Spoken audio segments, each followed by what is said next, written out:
Honorable Mrs. Justice Sunita Agarwal, Chief Justice, High Court of Gujarat.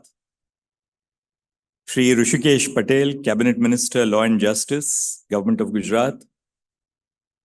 Honorable Justice N.V. Anjaria, Judge, High Court of Gujarat. Honorable Mr. Justice Ashutosh Shastri, Judge, High Court of Gujarat and Administrative Judge, Rajkot District.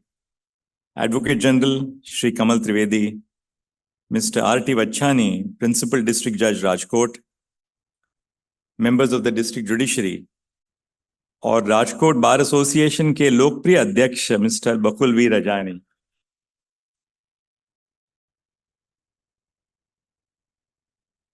My very respected and senior brother, Justice M R Shah, Mukesh Bhai Shah, former judge of the Supreme Court, advocates, and all the honorable dignitaries present here. Jai Shri Krishna. કેમ છો? મજામાં છો ને?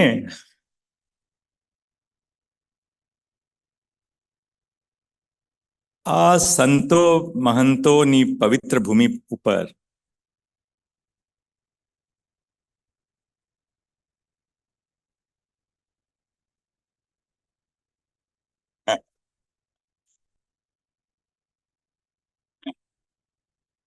આ સંતો મહંતોની પવિત્ર ભૂમિ ઉપર આવવાનું મારું સદભાગ્ય સમજું છું.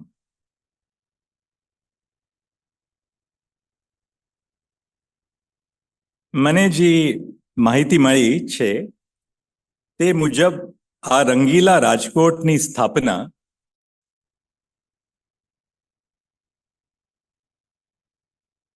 1610 AD માં કરવાના આવેલી. આપના રાષ્ટ્રપિતા મહાત્મા ગાંધીજી અહીં અલ્ફ્રેડ હાઈસ્કૂલમાં ભણેલા અને કબા ગાંધીના દેલામાં તેમના પિતા કરમચંદ સાથી રહેલા. આ શહેર એક સમયે સૌરાષ્ટ્ર રાજ્યનું પટનગર હતું. 1947 થી 1946 સુધી આ શહેર સૌરાષ્ટ્રની હાઈકોર્ટ अस्तित्वમાં હતી. રાજકોટ જેટલું લોક ગાયકોના દાયરા, ગરબા, રેસકોર્સ ને મેદાન में ભરાતા 5 દિવસના જન્માષ્ટમીના મેળા,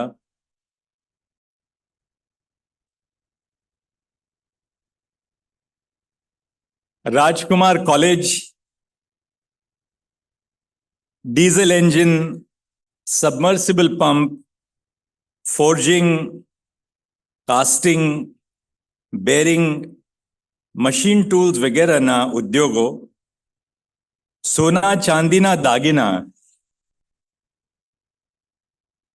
પટોલા અને બાંધણી માટે પ્રખ્યાત છે. તેટલું જ ફાફડા, ગાંઠિયા અને જલેબી માટે પણ પ્રખ્યાત છે.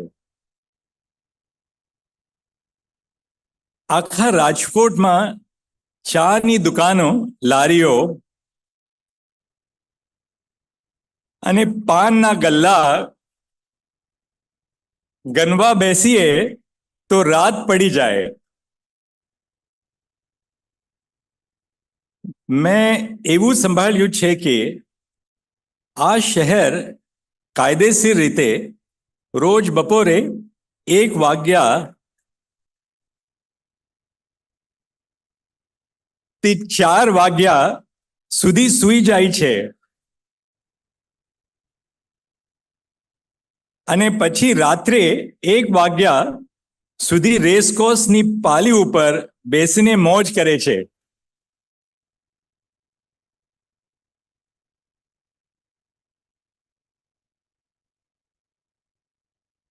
જલારામ બાપા અને ગેલા સોમનાથ મહાદેવના એનીના લોકો ઉપર હંમેશા આશીર્વાદ રહ્યા છે. આ ભવ્ય ન્યાય મંદિર ભવન આ રાજકોટની યશકલગીમાં એક વધુ પીછું ઉમર્યું છે.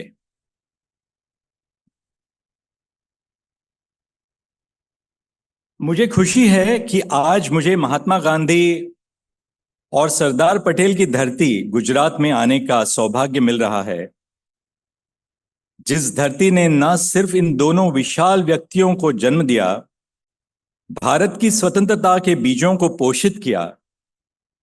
उस धरती पर कदम रखना मेरे मन को सम्मान की दृष्टि से भर देता है।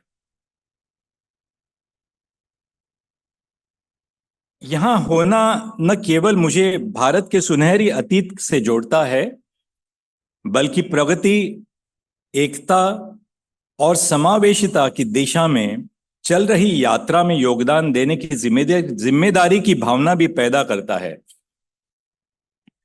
महात्मा गांधी और सरदार वल्लभ भाई पटेल की विरासत एक मार्गदर्शक प्रकाश के रूप में कार्य करती है, जो हमें अपने जीवन और हमारे आसपास की दुनिया में न्याय, शांति और समानता के मूल्यों को बनाए रखने के लिए प्रेरित करती है। महात्मा गांधी और सरदार पटेल दोनों ही वकील थे। उन्होंने अपनी कानून की पढ़ाई को अपने तक ही सीमित नहीं रखा, बल्कि उसका इस्तेमाल भारत के लोगों को उनके अधिकार दिलाने के लिए किया। यह हमारे कानून के पेशे की शक्ति को दर्शाता है। वकीलों और न्यायाधीशों के रूप में हमारा मूल्य उद्देश्य यह होना चाहिए कि कैसे न्याय व्यवस्था को प्रतिदिन बेहतर बना सकें। महात्मा गांधी जी के जीवन और सिद्धांतों से प्रेरित होकर मैंने पिछले साल में विभिन्न राज्यों में यात्रा करने का प्रयास किया है, ताकि मैं उच्च न्यायालय के न्यायाधीशों और जिला न्यायपालिका के सदस्यों से मिल सकूं और उनकी समस्याओं को सुन सकूं, ताकि हम भारतीय न्यायपालिका के सामने आने वाली चुनौतियों का समाधान निकाल सकें। इन विमर्शों में शामिल होकर मुझे समस्याओं की सीधी समझ मिलती है, जिससे कि प्रभावी समाधानों की पहचान हो सके। इसके साथ साथ मेरा यह भी उद्देश्य रहता है कि हमारी न्यायपालिका के विभिन्न क्षेत्रों में हुई उपलब्धियां, इन उपलब्धियों की खुशी उच्च न्यायालयों के न्यायाधीशों एवं जिला न्यायालयों के सदस्यों के साथ बांट सकूं। इसी एक उपलब्धि की खुशी बांटने आज मैं राजकोट आया हूं।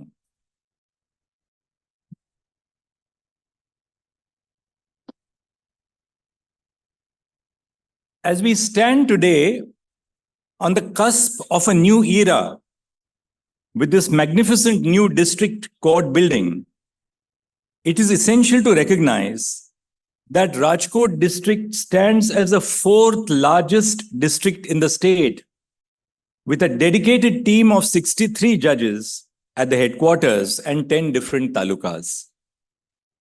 Their commitment to upholding the principles of justice ensures that the judicial system remains a pillar of strength for our community. The new district court building, rising majestically in the heart of Rajkot, not only stands as a testament to the city's rich history, but also signifies a leap forward into progress and modernity. This architectural marvel, adorned with state-of-the-art facilities, is a manifestation of Rajkot's unwavering commitment to both tradition and innovation.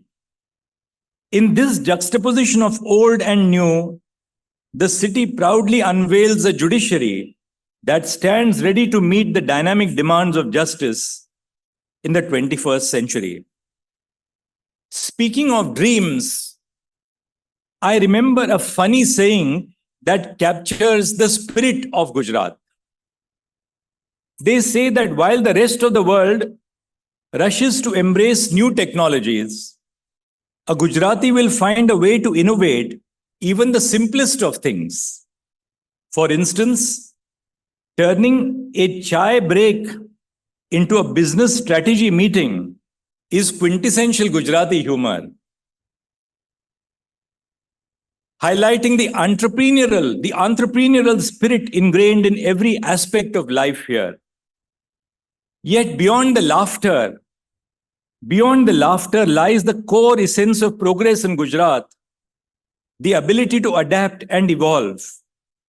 Rajkot, much like its people, has continuously embraced change while staying rooted in its cultural heritage. It is in this ability to amalgamate tradition with innovation that the true essence of development is discovered. Let us remember stalwarts of the past like Barrister P.L. Chudgar and Barrister S.C. Shroff of Rajkot, who served as puisne judges, contributing significantly to the legal legacy of this region. This evolution continued initially when the state of Saurashtra merged with the bilingual state of Bombay in 1956, and then with effect from May 1, 1960, when the state of Gujarat came into existence. The Rajkot District Court came under the jurisdiction of the High Court of Gujarat. Let us remember today the stalwarts of the past and our seniors today. Respect our seniors, understand why they are leaders of the bar. When the president of the bar got up, I realized how popular Mr. Rajani is. While offering me a memento, he said all the young members of the bar call him uncle.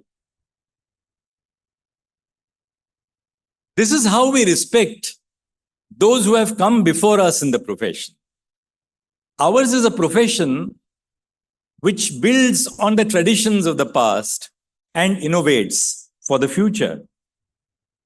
Our district courts hold a crucial position in the realization of the right to justice, a cornerstone of the ideals of our Constitution. In envisioning a society where every citizen is assured the right to justice, the district courts emerge as the initial point of recourse for every citizen who seeks redress. Citizens don't come to the Supreme Court first and foremost, they come to the district court. So in your work as members of the bar, you will generate confidence or the lack of confidence in the citizens. It is in our efficiency as district court lawyers that we will really ensure that this dhwaja of justice will keep flying in the generations to come. I was inspired this morning by the dhwaja at Dwarkadhishji. Very similar to the dhwaja which I saw at Jagannath Puri. But look at this universality of the tradition in our nation, which binds all of us together. But this dhwaja has a special meaning for us. And that meaning which the dhwaja gives us is there is some unifying force above all of us as lawyers, as judges, as citizens. And that unifying force is our humanity, which is governed by the rule of law and by the Constitution of India. Beyond a mere physical structure, our building represents a commitment and a promise that the pursuit of justice within its walls will be characterized by swiftness, accessibility, and impartiality. I am deeply impressed by the lush green campus, which envelops 40% of the area surrounding the new district court building. This is not just a mere visual delight. It is a testament to our commitment to a healthier environment and the well-being of all who step foot on these grounds. When I visited Somnathji this morning, I was so deeply moved that this is the first temple in India which has a zero waste facility. Let us be inspired by making every court system in the state a zero waste facility. It is then that we will be truly inspired by the ideals of these great temples which dot the landscape of the state of Gujarat. While we talk about our mental well-being, it is important that we look after the juniors, young women lawyers who are entering into the portals of the district judiciary. And I would like to compliment all those who have planned this building, the state of Gujarat, the Public Works Department, Brother Ashutosh Shastri, who has devoted his toil and sweat for this building, for ensuring that you have separate bathrooms, something as elementary as having separate bathrooms and adequate number of bathrooms for young women lawyers defines the social progress of the judiciary for the future. It may appear to be very simple that you have created bathrooms for women. But please remember that this is not the position in every part of the country. And therefore, you are very privileged to have this in the state of Gujarat, planners who have the vision, the state which has devoted investment to ensure that we have dignified conditions for the members of bar. The consolidation of 50 courtrooms into a single building marks a significant leap forward in enhancing accessibility for both lawyers and litigants in Rajkot. Previously, court facilities were spread across 4 different buildings in 3 different campuses, creating logistical challenges for all those who were involved. The amalgamation of courtrooms into one centralized location has streamlined the legal process and reduced the burden on legal professionals and those seeking justice. This consolidation ensures that lawyers can efficiently navigate their cases without the need to shuttle between different locations. For litigants, it translates to a more straightforward experience, eliminating the complexities of navigating multiple buildings and campuses. The inclusion of a conference room, a training room equipped with latest audio-video devices and systems is another forward-looking feature of the new district court building. This resonates with the hybrid and online conferencing systems implemented in the courtrooms of the Supreme Court, adapting to the changing times and leveraging technology for the swift delivery of justice.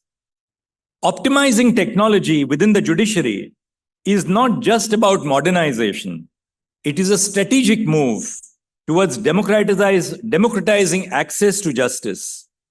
By leveraging these advancements, we aim to bridge gaps, enhance efficiency, and ensure that justice delivery is not impeded by geographical or technological barriers.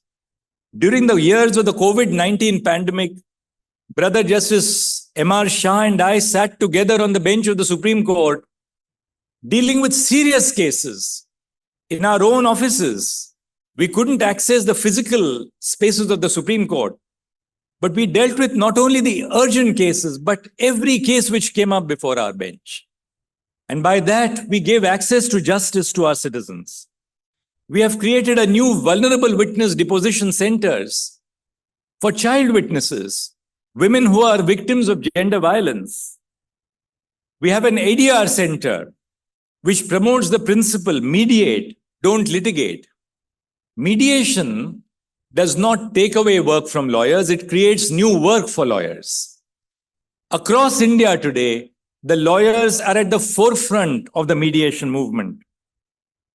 The inclusion of a front office space for a bank, an ATM, post office, copier facility, a large area dedicated to advocates' facilities, waiting rooms for witnesses, and other provisions reflect a comprehensive approach to cater to the various needs of all stakeholders. Lastly, I would like to emphasize the addition of amenities like a canteen, a creche room, and extensive washrooms for gents, ladies, and differently abled individuals on each floor, which reflects a conscientious effort towards creating a comprehensive and inclusive space within the new district court. The presence of a creche room is especially commendable, recognizing that childbearing and childcare are significant life choices for young women. This institutional support for young women lawyers in the form of infrastructural reforms exemplifies a positive step towards accommodating and supporting those balancing professional responsibility with childcare and family needs. Finally, as I conclude, let me only tell you that I am leaving Rajkot inspired by your building. I say that because the Supreme Court of India is about to launch on the construction of a new futuristic building of the Supreme Court itself. 27 new courtrooms, futuristic courtrooms embodying the latest technology, and all facilities for bar and every stakeholder, including the litigants. But the Rajkot District Court, I dare say, is a model not only for district courts across India, but also a model for the higher judiciary in India, for the high courts as well as for the Supreme Court. As we step into the future, I would like to offer a piece of advice inspired by the vibrant spirit of Gujarat. Innovate and adapt. Just as a Gujarati finds way to innovate even the simplest things, let our legal processes and infrastructure continue to evolve, meeting the ever-changing needs of society. The pursuit of justice goes beyond courtrooms and legal proceedings. It involves creating an environment that fosters inclusion, accessibility, and well-being. In this era marked by rapid changes and challenges, it is imperative for legal institutions to adapt, innovate, and embrace a holistic approach to justice. I would appeal to the principal district judge to ensure that lawyers are truly trained in the use of technology. Lawyers should not be separated from us as judges in the use of technology. This new district court building in Rajkot serves as a shining example, not just for the legal community, but for communities at large, illustrating that the pursuit of justice is not just a legal imperative, but a collective social responsibility. May this institution continue to evolve, ensuring justice is not just delivered by experienced by all with dignity, respect, and ease. Jai Hind. Namaste.